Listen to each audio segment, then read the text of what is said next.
Innovation हमारी परंपरा का हिस्सा रहा है और मैरीटाइम एक्सेलेंस हमेशा से हमारी हिस्टोरिकल स्ट्रेंथ रही है। साथियों, आज जिस तरह से मैरीटाइम डोमेन की इंपॉर्टेंस बढ़ रही है, उसे ध्यान में रखते हुए यह आवश्यक है कि हम अपने एंशिएंट विजडम और मॉडर्न टेक्नोलॉजी दोनों को साथ लेकर आगे बढ़ें, क्योंकि जो देश अपने इतिहास से इंस्पायर होता है, प्रेरणा लेता है, वही भविष्य को पूरे कॉन्फिडेंस के साथ गढ़ने का काम करता है।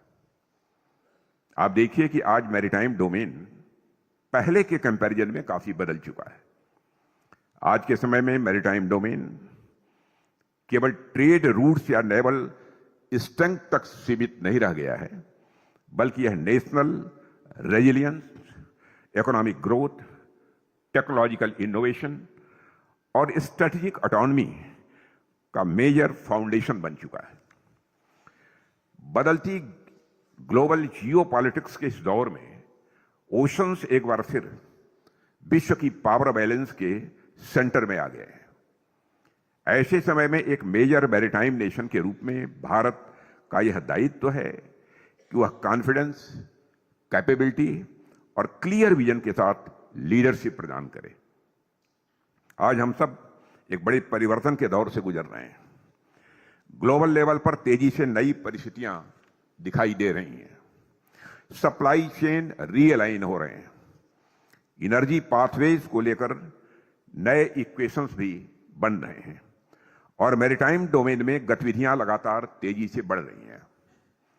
पहले समुद्र को केवल ट्रेड का माध्यम माना जाता था, लेकिन आज हम स्पष्ट रूप से देख रहे हैं कि समुद्र स्ट्रेटेजिक डोमिनेंस का भी केंद्र बनता जा रहा है। दुनिया बदल रही है और पुराने नोशंस टूट रहे हैं और यह बात हम पिछले कई वर्षों से लगातार देख रहे हैं। जो अलग अलग फ्लैश पॉइंट्स और कॉन्फ्लिक्ट्स दुनिया में दिखाई दे रहे हैं, वे ऊपर ऊपर से भले ही आपस में जुड़े हुए नजर आते हों, हर ज्योग्राफिकल और रीजनल स्थिति की अपनी अलग अलग बैकग्राउंड और अपनी अलग अलग कहानी है। फिर भी अगर गौर से देखें तो एक कॉमन बात हमको दिखाई देती है। आज ग्लोबल लेवल पर हमेशा कुछ नया हो रहा है, एक परिवर्तन चल रहा है। पुराने विचार, पुराने ग्लोबल ऑर्डर, पुरानी बिलीफ्स तेजी से बदल रही हैं और यही वह अनसर्टेनिटीज हैं जिन्हें हमें समझना होगा। और अभी चल रही मिडिल ईस्ट की स्थिति इसका मैं मानता हूं कि एक ज्वलंत उदाहरण है। आज जो वहां हो रहा है वह बहुत ही असामान्य है। आगे चलकर मिडिल ईस्ट में या हमारे पड़ोस में परिस्थितियां किस दिशा में जाएंगी, इस पर अभी कोई कॉन्क्रीट प्रेडिक्शन करना कठिन है। यदि हम स्ट्रेट ऑफ हार्मुज या पूरे पर्शियन गल्फ क्षेत्र को देखें तो यह विश्व की एनर्जी सिक्योरिटी का एक अत्यंत महत्वपूर्ण क्षेत्र है। जब इस क्षेत्र में डिस्टर्बेंस या डिसरप्शन होता है तो उसका सीधा असर ऑयल और गैस की सप्लाई पर पड़ता है। यही नहीं, आज हम सप्लाई चेन डिसरप्शन केवल ऊर्जा क्षेत्र में ही नहीं बल्कि अन्य क्षेत्रों में भी देख रहे हैं। इन अनसर्टेनिटीज का सीधा प्रभाव इकोनॉमी और ग्लोबल ट्रेड पर पड़ता है। साथियों, वर्तमान में सिचुएशन काफी कॉम्प्लिकेटेड हो गई है। एवं ऐसा प्रतीत होता है कि आगे जाकर ये और डायनेमिक ही होती जाएगी। और आज जिस तरह अलग अलग देश लैंड पर, एयर में, सी में और अब तो स्पेस तक में एक दूसरे को टक्कर ले रहे हैं, वह वास्तव में यह हम सभी के लिए चिंता का विषय है। यह एक एबनॉर्मल सिचुएशन है, मैं ऐसा मानता हूं। What I consider as more worrying is the fact that this abnormalcy is becoming the new normal. इन सभी डायनेमिक फैक्टर्स के साथ आज की दुनिया में एक और महत्वपूर्ण तत्व जुड़ गया है और वह है टेक्नोलॉजिकल डायनेमिज्म। आज जीवन के लगभग हर क्षेत्र में टेक्नोलॉजी अभूतपूर्व परिवर्तन ला रही है। स्वाभाविक है टेक्नोलॉजी से रिलेटेड सप्लाई चेन भी इंपॉर्टेंट हो गए। हाई इन टेक्नोलॉजीज के साथ तो सप्लाई का मुद्दा और भी गहराई से जुड़ा हुआ है। उदाहरण के तौर पर एक मोबाइल फोन से लेकर हवाई जहाज तक या कोई और हाई टेक्नोलॉजी सिस्टम हो, इनकी सप्लाई चेन्स लगातार डाइवर्सिफाई और कॉम्प्लेक्स हो रही है। डिफेंस सेक्टर में तो यह टेक्नोलॉजिकल डायनेमिज्म और अधिक स्पष्ट रूप से सामने आता है। डिफेंस सेक्टर में आज हाई एंड और प्रिसीजन टेक्नोलॉजी का इस्तेमाल हो रहा है, इसलिए हमारी सरकार का शुरू से ही यह मानना रहा है कि इन अनसर्टेनिटीज के दौर में सप्लाई चेन डिसरप्शन से बचने का एक मात्र उपाय है सेल्फ रिलायंस, यानी आत्मनिर्भरता। और हमारी आत्मनिर्भरता के विजन की एक प्रमुख धुरी, एक प्रमुख पिलर, वह है डिफेंस पब्लिक सेक्टर अंडरटेकिंग्स। ऐतिहासिक दृष्टि से मित्रों देखें तो भारत के डिफेंस सेक्टर में पब्लिक सेक्टर की प्रायोरिटी रही है। पहले ऑर्डिनेंस सेक्रेटरी बोर्ड ने डिफेंस प्रोडक्शन में एक बहुत ही प्रमुख भूमिका निभाई है। 4 शिपयार्ड्स सहित विभिन्न क्षेत्रों में डिफेंस पब्लिक सेक्टर अंडरटेकिंग्स ने नेशनल सिक्योरिटी में अपना एक मेजर कंट्रीब्यूशन दिया है। परंतु लगातार परिवर्तनों, जिनमें से कुछ की मैंने अभी चर्चा की है, उनके मद्देनजर और हमारे डिफेंस प्रोडक्शन को क्वालिटेटिव और क्वांटिटेटिव मजबूती प्रदान करने के उद्देश्य से कई स्ट्रक्चरल और पॉलिसी रिफॉर्म्स को भी लागू किया गया है, जिससे एफिशिएंसी, अकाउंटेबिलिटी और कॉम्पिटिटिवनेस बढ़ी है। अब transparency, financial discipline, performance, benchmarking और रिसर्च एंड डेवलपमेंट पर विशेष बल दिया जा रहा है। और विशेष रूप से शिप बिल्डिंग सेक्टर में यह परिवर्तन साफ देखने को मिलता है। जीआरएसई तथा हमारे और जो प्रमुख डिफेंस शिपयार्ड्स हैं, इन सब पर भी स्पेशल फोकस दिया गया है ताकि हमारा इंडस्ट्रियल इकोसिस्टम मजबूत और फ्यूचरिस्टिक बन सके। इन शिपयार्ड्स को प्रोडक्शन यूनिट्स के साथ साथ टेक्नोलॉजी हब्स के रूप में डेवलप करने का भी लक्ष्य रखा गया है। Infrastructure modernisation, digital ship design tools, modular construction techniques और सप्लाई चेन इंटीग्रेशन के माध्यम से इन्हें ग्लोबल स्टैंडर्ड्स तक ले जाने का प्रयास भी किया जा रहा है। और हम अपने उद्देश्य में कामयाबी भी हासिल कर रहे हैं, यानी सफल भी हो रहे हैं। और आज जीआरएसई बस शिप्स नहीं बना रहा है, आज जीआरएसई केवल शिप्स नहीं बना रहा है, बल्कि green ship building, electric ferries, hybrid propulsion systems और एआई इनेबल्ड डिजाइन ऑप्टिमाइजेशन जैसे क्षेत्रों में भी लीड रोल निभा रहा है। और भविष्य में यह ऑर्गेनाइजेशन और भी प्रोग्रेस करे, इसकी मैं कामना करता हूं। और साथियों, आज यहां प्राइवेट सेक्टर के भी प्लेयर्स मौजूद हैं। मैं आप सबसे भी एक बात यह कहना चाहूंगा, स्ट्रक्चरल रिफॉर्म्स के क्षेत्र में हमारा प्रयास यह भी रहा है कि प्राइवेट डिफेंस इंडस्ट्री को ऐसी अनुकूल परिस्थितियां दी जाएं जो उन्हें लेवल प्लेइंग फील्ड प्रदान कर सके। सिर्फ फील्ड ही क्यों, बल्कि मैं कहूंगा कि लेवल प्लेइंग स्काई तैयार कर सकें, क्योंकि यह बहुत ऊंची उड़ान है। हमने इंपोर्ट एक्सपोर्ट प्रोसेसेस में भी सुधार किया है। ट्रांसफर ऑफ टेक्नोलॉजी की व्यवस्था, डीआरडीओ की लैब्स को प्राइवेट सेक्टर के लिए उपलब्ध कराना, ग्रीन चैनल सर्टिफिकेशन की सुविधा प्रदान करना, डिफेंस कॉरिडोर्स की स्थापना, डीपीएसयूज के रिजर्व्ड ऑर्डर्स को खोलना, ये सभी कदम केवल फैसिलिटेट करने के लिए नहीं थे, बल्कि प्राइवेट सेक्टर को मैक्सिमम परफॉर्मेंस के लिए एनेबल करने के लिए भी किए गए थे। हमारा उद्देश्य यही रहा है कि पब्लिक सेक्टर और private sector shoulder to shoulder आगे बढ़े और आज यह हो भी रहा है। इसके अच्छे परिणाम भी हमारे सामने आ रहे हैं। आज देश में प्रोड्यूस होने वाले डिफेंस आर्टिकल्स, प्लेटफॉर्म्स, इक्विपमेंट और एसेसरीज में लगभग 25% कंट्रीब्यूशन प्राइवेट इंडस्ट्री से आ रहा है। वी आर वेरी प्राउड कि हमारे प्राइवेट इंडस्ट्री लगातार बेहतर काम कर रही है। टाटा की मोरक्को में उपस्थिति, लार्सन एंड टूब्रो की इंटरनेशनल एक्टिविटीज और आर्मेनिया को 155 मिलीमीटर गन सिस्टम्स की सप्लाई, आकाश जैसे सिस्टम्स का एक्सपोर्ट या कोलैबोरेशन, ये सभी प्राइवेट सेक्टर की बढ़ती भूमिका को दिखाते हैं। हाल ही में प्रधानमंत्री जी द्वारा यच 125 हेलीकॉप्टर की असेंबली लाइन का इनॉग्रेशन इसी बात का प्रमाण है। और विशेष रूप से नेवल सिस्टम्स के क्षेत्र में सेल्फ रिलायंस का जो एसिमिलेशन हुआ है, वह तो और अच्छा रिस्पांस है।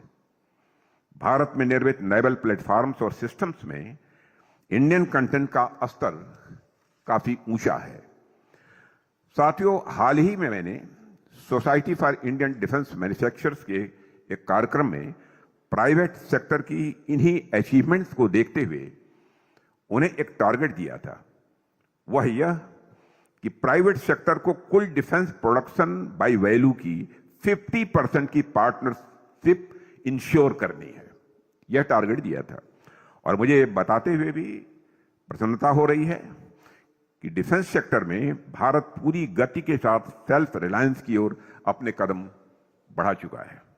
यदि मैं आंकड़ों की बात करूं तो पिछले फाइनेंशियल ईयर तक हमारा डोमेस्टिक डिफेंस प्रोडक्शन, जैसा कि हमारे सीएमडी ने बताया, हमारा डोमेस्टिक डिफेंस प्रोडक्शन लगभग 1.5 लाख करोड़ रुपए के आंकड़े को पार कर चुका था। साथ ही हमारा डिफेंस एक्सपोर्ट भी 24,000 करोड़ के रिकॉर्ड आंकड़े को पार कर चुका है। और मैं आपको जानकारी देना चाहता हूं कि शायद इसी अप्रैल यानी 2 महीने के अंदर, 2.5 महीने, 3 महीने के अंदर यह हमारा डिफेंस एक्सपोर्ट अप्रॉक्सीमेटली 29,000 करोड़ तक का होगा। और यह टारगेट में हमने दिया है, टारगेट दिया है कि 2930 समाप्त होते होते हमारा यह डिफेंस एक्सपोर्ट अप्रॉक्सीमेटली 50,000 करोड़ तक पहुंचना चाहिए। हालांकि इन आंकड़ों से हमें ओवरवेल्म्ड नहीं हो जाना है। हमें अभी और भी बहुत आगे की यात्रा करनी है, जहां सारे नंबर्स कुछ मायने नहीं रखेंगे। हमें नंबर्स से भी आगे देखना है। मुझे पूरा विश्वास है कि हम सभी मिलकर उस दिशा में भी आगे बढ़ेंगे। और मुझे पूरा विश्वास है कि आप लोग 50% प्राइवेट पार्टिसिपेशन के लक्ष्य को भी अवश्य पूरा करके दिखाएंगे। और प्रारंभ से ही मैंने यह टारगेट दिया है, 50% प्राइवेटाइजेशन पार्टिसिपेशन के लक्ष्य को भी अवश्य पूरा करके दिखाएंगे। और आप लोगों का एफर्ट मजबूती से दिखता है कि आत्मनिर्भरता हमारे लिए केवल एक स्लोगन नहीं रही, बल्कि एक प्रैक्टिकल रियलिटी के रूप में स्थापित हो रही है। साथियों, आज स्थिति यह है कि हम जिस आत्मनिर्भरता के लक्ष्य के साथ आगे बढ़े थे, उसके सकारात्मक परिणाम हमारे सामने हैं। आज भारतीय नौसेना के लिए भी जितनी वारशिप्स और सबमरीन्स ऑर्डर पर हैं, वे सभी भारतीय शिपयार्ड्स में बन रही हैं। एक समय था जब हम अपने बड़े प्लेटफॉर्म्स के लिए दूसरों की ओर देखते थे, लेकिन आज हम डिजाइन, इंजीनियरिंग, कंस्ट्रक्शन और लाइफ साइकिल सपोर्ट तक की पूरी कैपेबिलिटी अपने भीतर डेवलप कर रहे हैं। यही तो सेल्फ रिलायंस की ट्रू मीनिंग। जब हम कहते हैं कि हम बिल्डर्स नए भी बन चुके हैं, तो यह कोई स्लोगन नहीं है, यह ग्राउंड रियलिटी है। और साथियों, यहां यह भी समझना जरूरी है कि बड़े बड़े प्लेटफॉर्म्स का निर्माण मात्र ही शिपयार्ड्स की उपलब्धि नहीं होते हैं। इसके पीछे पूरा इंडस्ट्रियल स्ट्रक्चर काम करता है। यानी अगर फ्रंट एंड पर वारशिप दिख रही है तो बैक एंड पर एक इलेबोरेट इंडस्ट्रियल इकोसिस्टम भी एक्टिव होता है। जीआरएसी आज केवल एक बड़े शिपयार्ड की कहानी नहीं है, इसके पीछे एक विशाल एमएसएमई इकोसिस्टम भी खड़ा है। हजारों एमएसएमईज, स्टार्टअप्स और इंडिजिनस वेंडर्स इस सप्लाई चेन के हिस्से हैं और मुझे बताया गया है कि डिफेंस शिपयार्ड्स को भी सपोर्ट करने के लिए हजारों एमएसएमई जुड़े हुए हैं। इसे आप सभी कांग्लोमरेट इफेक्ट के नाम से भी जानते हैं।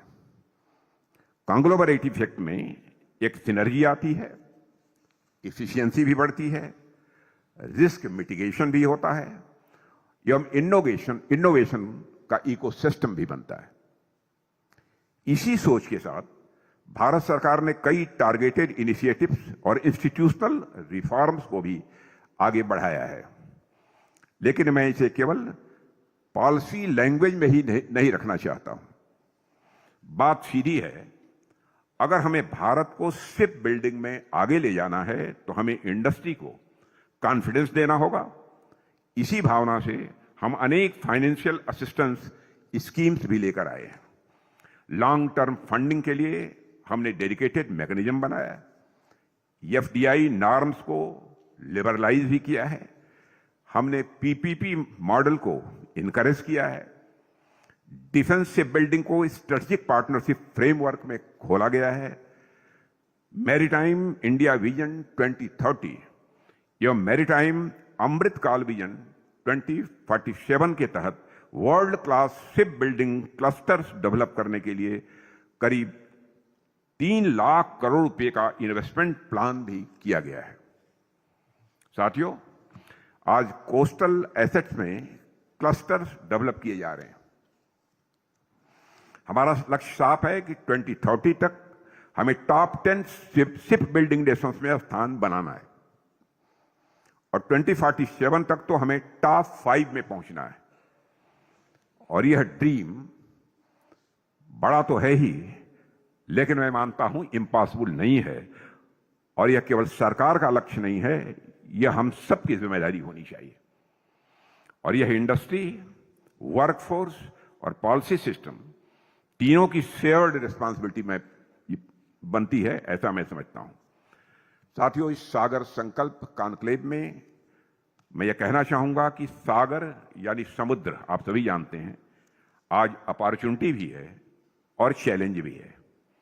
यदि हम कोऑर्डिनेटेड प्लानिंग, टेक्नोलॉजी एडॉप्शन और इंस्टीट्यूशनल सिनर्जी के साथ आगे बढ़ें तो भारत एक मैरीटाइम डोमेन सेफ, प्रॉस्परस और स्ट्रांग होगा। और यह समय है जब हमें अपने मैरीटाइम विजन को क्लियर, कॉन्फिडेंट और कलेक्टिव रूप में आगे बढ़ाना है। साथियों, इंडियन नेवी की रेडीनेस, ऑपरेशन सिंदूर जैसे अभियानों की सफलता और आत्मनिर्भरता की दिशा में बढ़ते कदम, ये सभी इस बात को के इंडिकेटर्स हैं कि भारत का रक्षा क्षेत्र सही दिशा में आगे बढ़ रहा है। यही हमारा संकल्प है, यही हमारी दिशा है, यही हमारा विश्वास है। आज आवश्यकता है तो बस कॉन्टिन्यूटी की, आवश्यकता है तो कोऑर्डिनेशन की, आवश्यकता है तो कलेक्टिव विजडम की। यदि हम सब मिलकर मैरीटाइम विजन को आगे बढ़ाएं तो आने वाले वर्षों में भारत न केवल अपने इंटरेस्ट को सेफगार्ड करेगा बल्कि ग्लोबल मैरीटाइम स्टेबिलिटी में भी एक मेजर कंट्रीब्यूशन यह भारत देगा, ऐसा मेरा विश्वास है। इसी विश्वास और इसी संकल्प के साथ मैं इस कॉन्क्लेव की सक्सेस की मैं कामना करता हूं। साथ ही garden reach shipbuilders and engineers और द वीक को भविष्य के लिए ढेर सारी शुभकामनाएं देते हुए अपनी बात यहीं समाप्त करता हूं। आप सबको बहुत बहुत धन्यवाद। माननीय